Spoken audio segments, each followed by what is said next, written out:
मोदी जी आ रहे, विकास कर रहे, तो इन 4-5 गांवों में पुलिस लगा के लोगों को डरा क्यों रहे भाई? डरा रहे नहीं डरा रहे? मैं मेरे थोड़े बाहर कार्यक्रम में बिजी था और मैं पारिवारिक कारण से बिजी था। मैं 4 दिन से कह रहा हूँ सोशल मीडिया पे कोई लिख ही नहीं रहा है, तो वो कह रहे लिखते ही पुलिस पकड़ रही।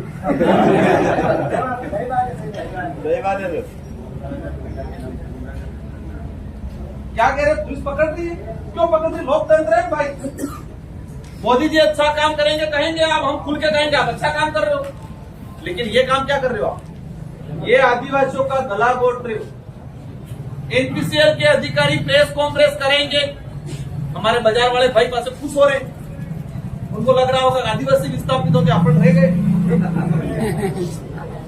लेकिन एनपीसीएल के अधिकारी प्रेस कॉन्फ्रेंस करे और गवर्नमेंट की जो रिपोर्ट है कि रेडिएशन कितने किलोमीटर के अंदर प्रभावित करेगा, ये गवर्नमेंट रिपोर्ट कह रही है कि 30 से 40 किलोमीटर तक रेडिएशन फैलेगा। जो प्राकृतिक कुदरती जो तापमान है उसमें 2 डिग्री तापमान में वृद्धि होगी, ये गवर्नमेंट रिपोर्ट कह रही है। तो क्या 2 डिग्री होगी और 30-40 किलोमीटर में बांसवाड़ा शहर नहीं आ रहा है क्या? क्या यहाँ प्रभाव नहीं होगा? क्या होगा? हम चाहेंगे एनपीसीएल और भाजपा के नेता जो वर्तमान में अगुवाई कर रहे हैं, प्रशासनिक अधिकारी खुली प्रेस कॉन्फ्रेंस करे, कितना मुआवजा मिला, क्या क्या मांग हुई थी, इन मांगों पे बात करे। और अभी कह रहे बहुत रोजगार मिलेगा, मान गए हम, एक्सेप्ट। क्या कह रहे? 16,000 हमारे आदिवासी भाइयों को नौकरी देंगे, ये कह रहे एक्सेप्ट, अच्छी बात है। आपने वही कहा था कि एनपीसीएल में सीएसआर फंड आएगा, आपके यहाँ पर डिजिटल स्कूल बनाएंगे। आपने अभी तक 17-18 करोड़ रुपए सीएसआर से खर्चा कर लिया। इसमें पहले ये बताओ कि वहां के लिए कितना किया, और अभी गुमराह कर रहे 16,000 नौकरियां देंगे। पहले लिखित में एग्रीमेंट करे एनपीसीएल के अधिकारी इस डेलीगेशन से कि जो नौकरियां होगी वो स्थानीय को पहली प्राथमिकता देगी। भाई बता रहा था, या आपसे कह देंगे नौकरी कही है, चौकीदारी की, झाड़ू वाड़वानी। जहां परियोजना जाती है बड़ी, तो परियोजना की जिम्मेदारी रहती है, क्योंकि ये बात आप नहीं कहेंगे यहाँ अपने बड़े इलाका में डिग्री वाला नहीं है। जहां पर भी प्रोजेक्ट जाता है नियमानुसार जो प्रोजेक्ट लगेगा, प्रोजेक्ट एग्रीमेंट होने के बाद सबसे पहले काम प्रोजेक्ट को करना होता है अनस्किल युवाओं को स्किल करना। जो परिवार विस्थापित हो रहा है उस परिवार का अनस्किल युवा है, मतलब अनपढ़ या कम डिग्री वाला युवा है, उसको स्किल करना।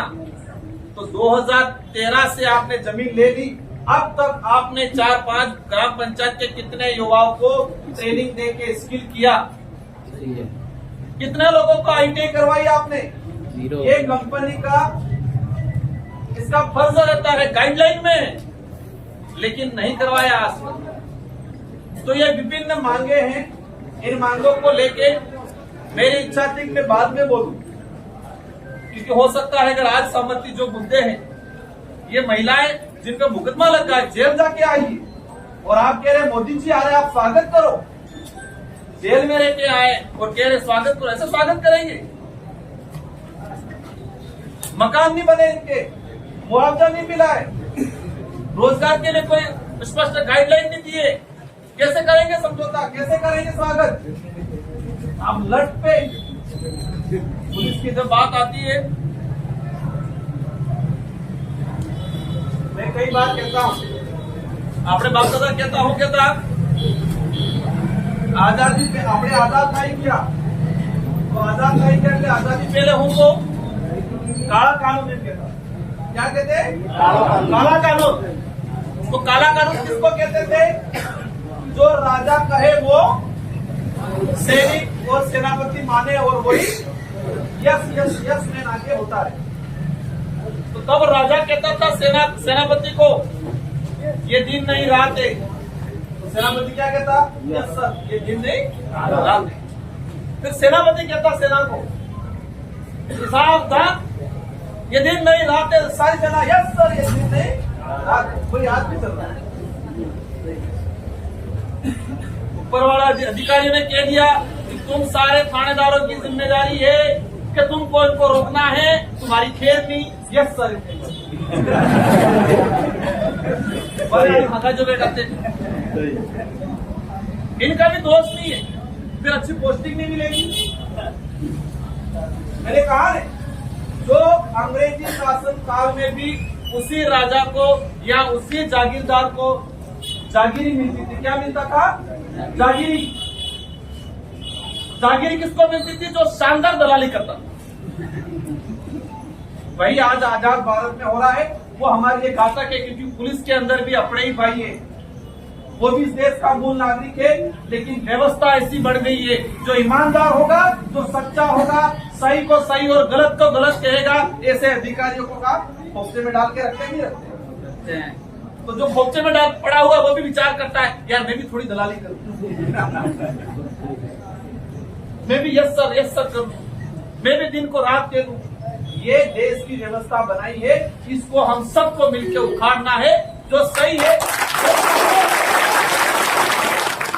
एक सामान्य कांस्टेबल है, उसके भी एक सामान्य पटवारी है, उसका भी हक पड़ता है। राजकुमार जी ये सही है, राजकुमार जी ना ये गलत है तो गलत है, होना चाहिए। तो ये देश इन लुटेरों से बचा पाएंगे, तो इस इलाके को लुटेरों से बचा पाएंगे। इसलिए तभी फेरेंगे मैं सुनता हूँ पुलिस वास करे। यस मैंने, इसलिए हमें किसी को, हमारा दुश्मन वो सिस्टम है जिस सिस्टम में आदिवासियों को इंसान नहीं मानते, आदिवासियों को अनपढ़ गवार मानते हैं और उस हिसाब से मुआवजा देते हैं, उस हिसाब से अत्याचार करते हैं। उस सिस्टम के खिलाफ है। भले उस सिस्टम में कांग्रेस होगी वो, भाजपा होगी तो भाजपा। आज भाजपा है, भाजपा गलत कर रही है। हम खुद के विरोध कर रहे हैं भारत देश के प्रधानमंत्री जी का कि आप स्थानीय लोगों की मांगों पे पहले सुनवाई करो और फिर एनपीसीएल के शिलान्यास कार्यक्रम करो। ये हम खुल के कहेंगे और उसके लिए हम किसी भी अंजाम तक, और आप कुछ भी करें, लेकिन जब तक ये परिवार आया है, इनकी बातचीत मांगे हैं, उन पर समझौता नहीं होता है, हम बैठे रहेंगे यही। एग्री है?